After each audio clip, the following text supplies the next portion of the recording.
Hold up, gang. Listen up, team. We need a name for you guys. Worthy warriors, worthy visionaries. There it is. Worthy visionaries. Listen up. Um, if you have a little feedback form, the paper, that's not now, that's later. So put that back on the floor for now. You're just going to use the journal, and I'm going to give you a couple of prompts. And you have an opportunity to literally be the author of your reality, to take that responsibility literally in the palm of your hands and rewrite the script. So we're going to put, in a moment, we're going to put the time on. We're going to give you guys 5 minutes. Rob, it's going to be a 5-minute timer in a moment. And then you're going to just journal on 2 prompts. You're going to say, up until now, right? So one piece of paper, you're just going to write up until now. Yeah. Sometimes what I like to do is I have like a column for the prompt number 1 on the left side, and then prompt number 2 on the right side. So you can do like a line in the middle of your paper, and then on the left side, it's going to say, up until now.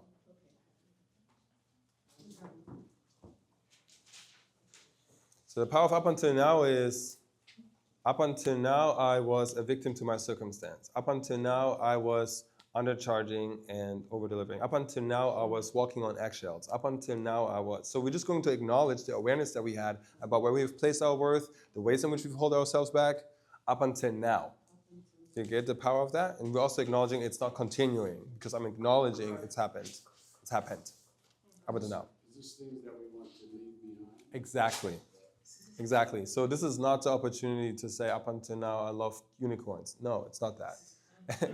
This is the opportunity to go deep. Okay, what are the wounds of like people pleasing, overgiving, whatever that is for you, analyzing, getting your head, whatever. Okay? Cool. Up until now. Great question. So we're going to start the timer, and there's a second prompt that you're writing on as well. So the second prompt is No. exactly. Now what I'm creating is.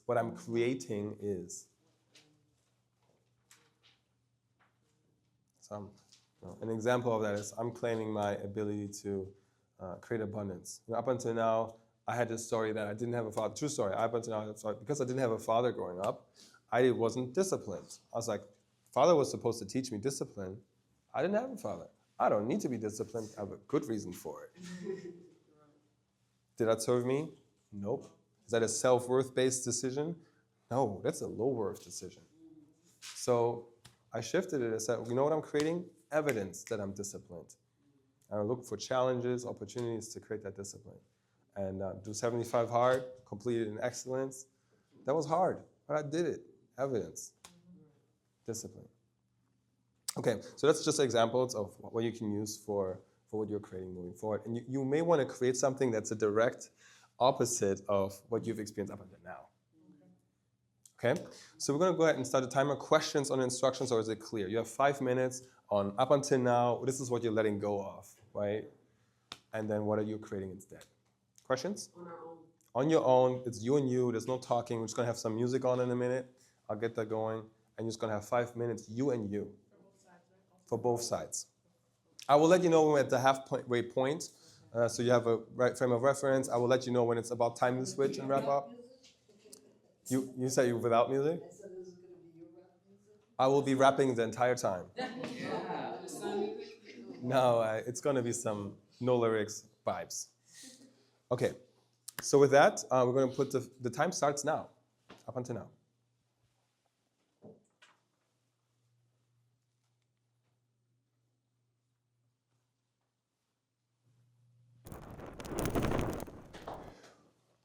How was that? Yeah, journaling is a really powerful tool to create awareness and create something new. Let's hear some shares. Let's take some shares. Go ahead, Jelani. We're going to do Jelani, Onome? Okay. So we're reading both columns? What do you feel like sharing? You don't have to read every word verbatim. You can. What is alive in you now? Okay, so I'll read what I'm creating. There we go. Just assume what I'm creating for lack of time. A big energy of abundance, grace, ease, and joy. I I am creating a life of high value with curated energy. I am creating an openness for my soulmate and divine love. I am creating the courage to ask for or voice my needs. I am creating a world where my Black womanness is respected, revered, and celebrated. That was poetry. Absolutely beautiful. I'm so curious what you were creating before.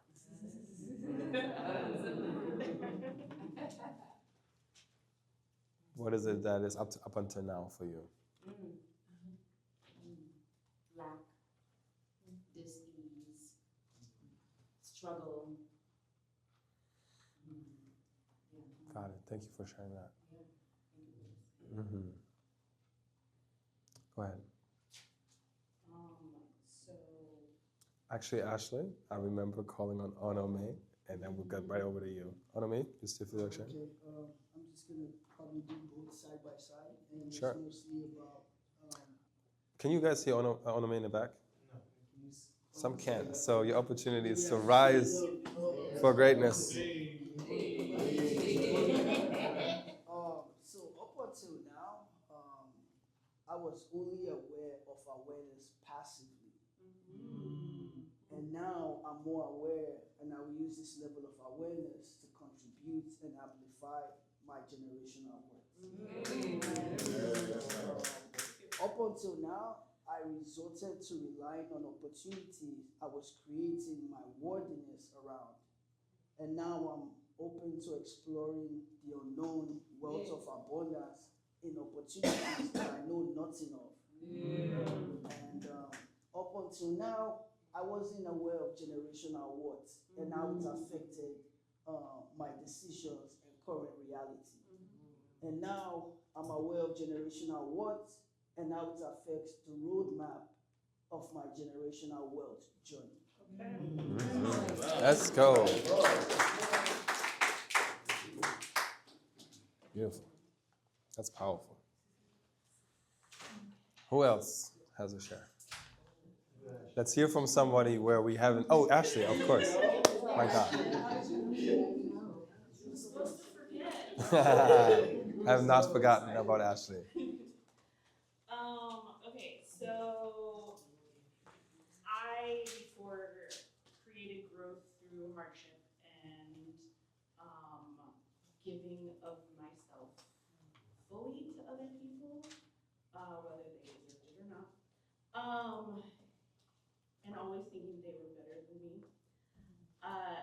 Now I'm creating growth from loving myself and kindness to myself and giving what I can to others and giving myself the permission to say no.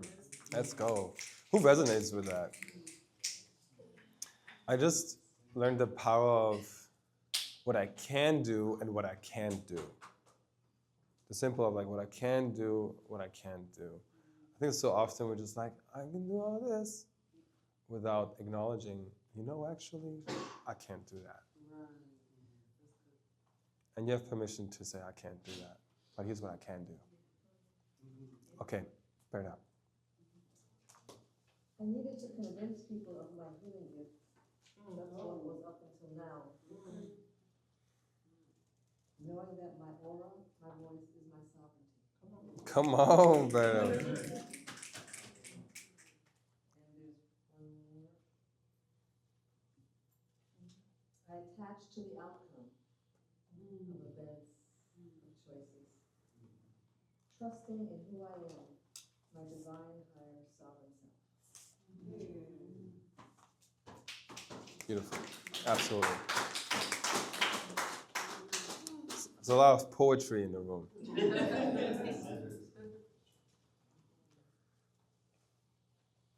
Yeah. That's the power of your responsibility. You're taking the pen in your hand to rewrite history. Yeah. We think about history as this big thing. Like, it was history.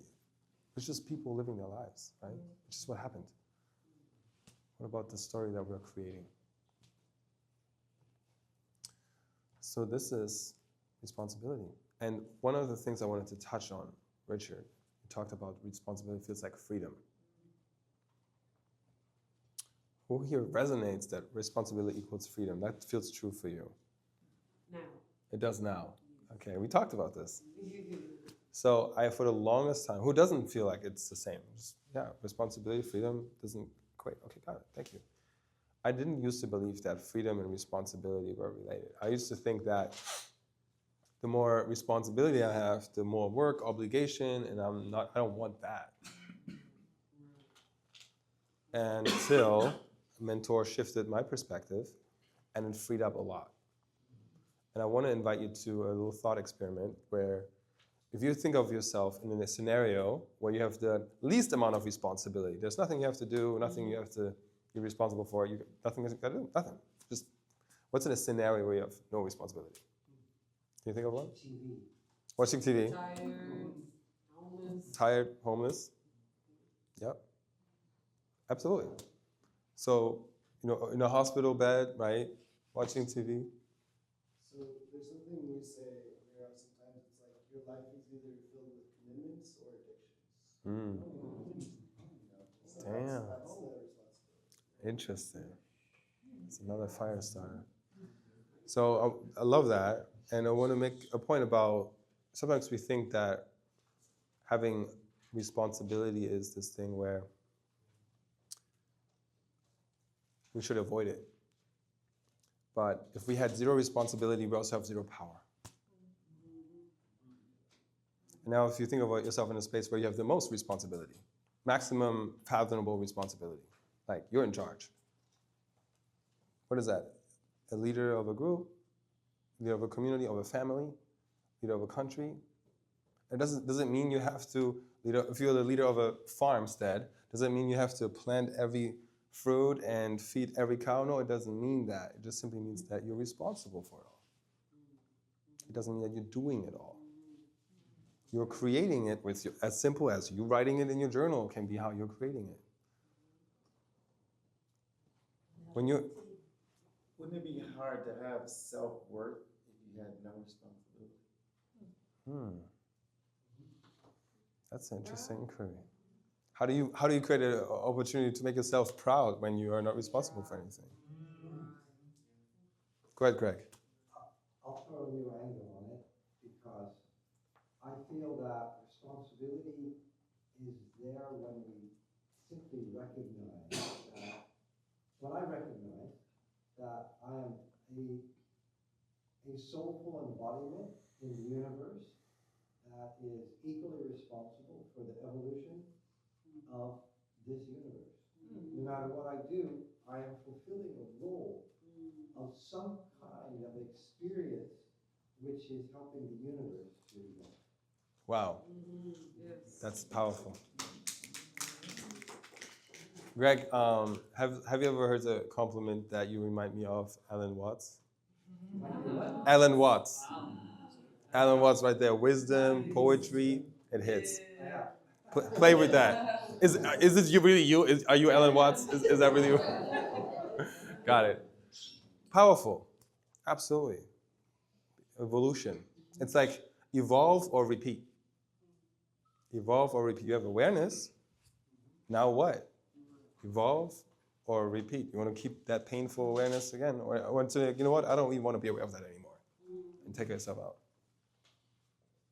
Go ahead, Candace. I was going to say, for me, responsibility, it carried this negative connotation, like most of my life, because I always felt like I had to be the one to learn the things and do the things also in my family. Even though there were men and I had an older brother, I always felt like I was responsible. So for me, that had a negative connotation. Now that I'm like right in my late 30s and I'm like, I want to create a soft life, right?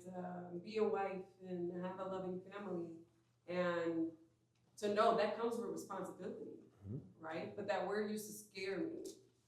it had weight to it. Like, oh, I gotta be responsible, Mm-hmm. you know. And now it's like I get to be, or I am blessed to be responsible for whatever life I'm creating, right? Let's go. And I'm Beautiful. gonna be accountable of what doesn't go right, and I'm gonna switch it again. I'm gonna rewrite it, right? So I am responsible.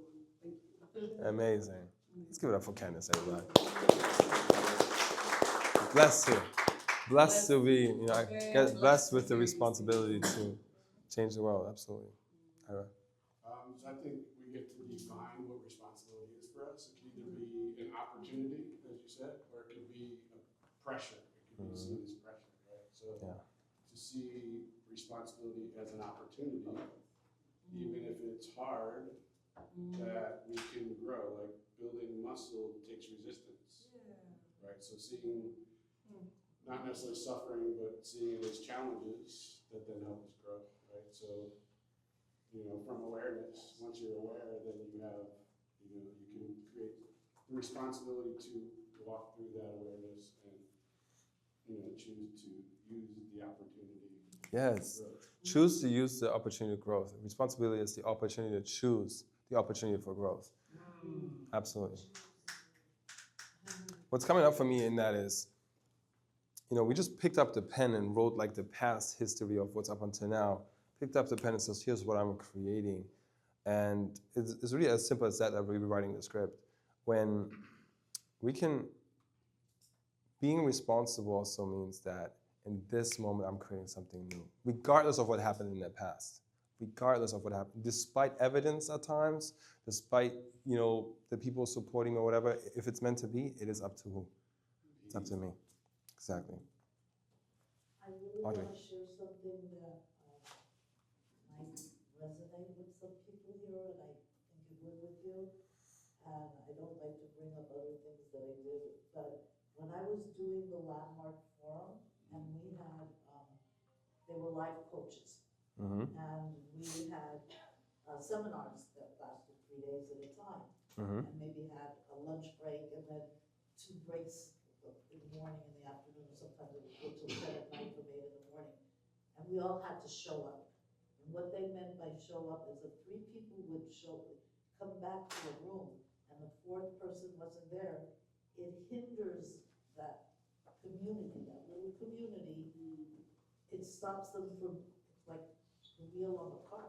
It won't move forward with that 4th person.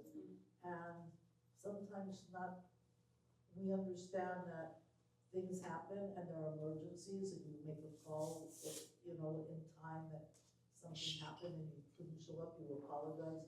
But it's not, apology doesn't mean to not keep showing up. You can't keep saying you're sorry for the same thing and not follow through.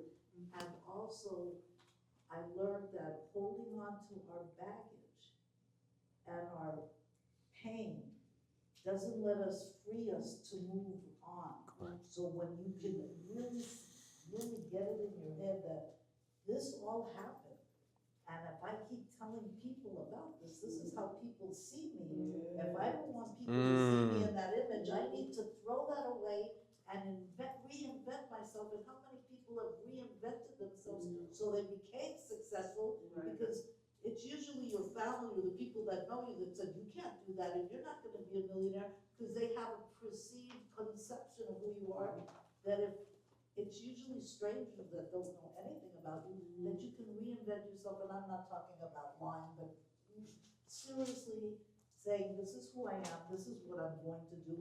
And not only the thoughts, really work on making yourself into that person, so that you create the reality of that happening.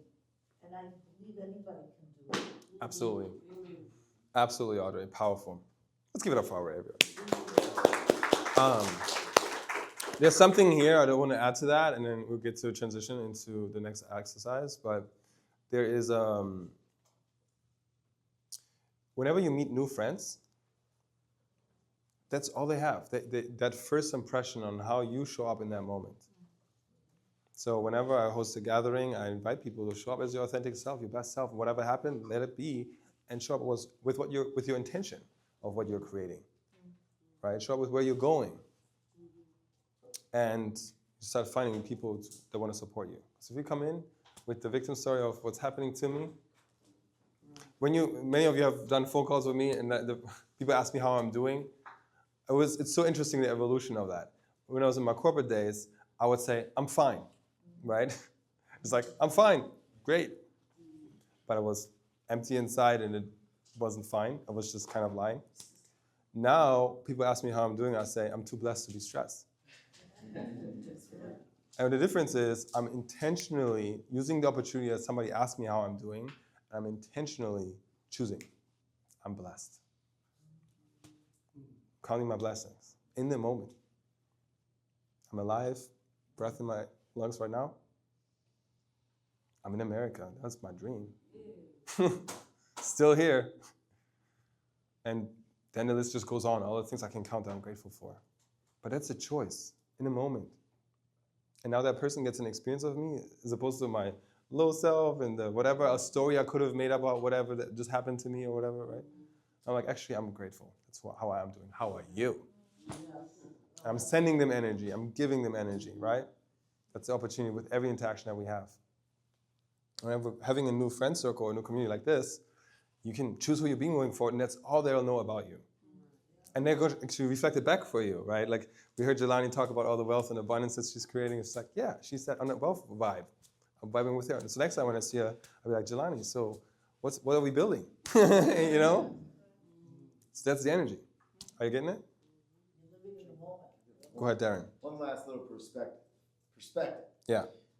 When you were getting attacked by a bunch of gangsters, you probably thought that was the worst moment of your life. Completely. Turns out it might have been the best moment of your Completely. life. So when my parents were getting divorced, and we were homeless for a few days, me and my mother and brother and sister, I thought it was the worst moment of my life. But in that night, that first night of homelessness, I made some decisions that pivoted my life, and turns out it was the best moment of my life. I love that. Pressure makes diamonds, right? Come on. Look at your worst moments, and it might turn out to have been your best. Absolutely. Thank you for saying that. I was reaching for that, and you just took the words out of my mouth. Thanks for coming to my city. So good. Thank you, Darren. So good. Awesome. Responsibility. You are the creator. So we started at awareness. Now what we're going to do with it. And now where we're going. The third part of this workshop is choice. Say choice. What does choice mean?